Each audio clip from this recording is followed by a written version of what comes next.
In this video, we discuss the meaning of above the line and below the line when working in the film industry.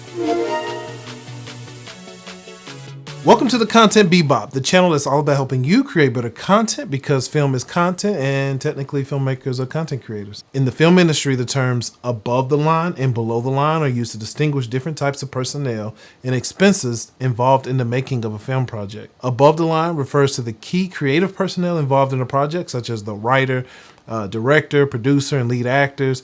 These individuals are considered to be the driving creative force behind the project, and their salaries and fees are typically negotiated separately from the rest of the budget. Below the line refers to the rest of the crew and personnel involved in the project, including the cinematographer, video editor, production designer, and special effects team. These individuals are considered to be more technical and less central to the creative process, and their salaries and fees are typically negotiated as part of the overall budget. The distinction between above the line and below the line can also apply to expenses related to a production.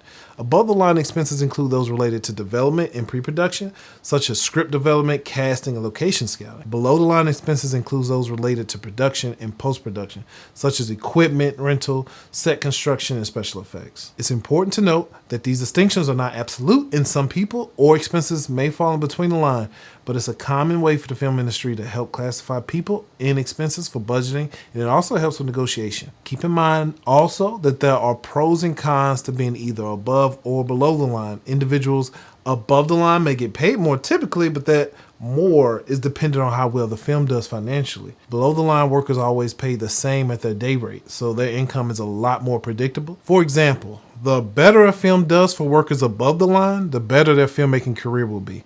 If the next $200 million budget movie tanks and it doesn't make money, then it's less likely this director or actor will get another job, or they'll be considered a lot more risky. If the movie tanks and you work below the line, no big deal, or not nearly as big a deal, as it has a lower impact on whether your name gets attached negatively for your next job. These metrics should also be considered when choosing your job in this industry, as above the line workers are very high risk, very high reward, in contrast to below the line workers, although still not easy, but in comparison are generally safer career paths. So there you have it, above the line and below the line.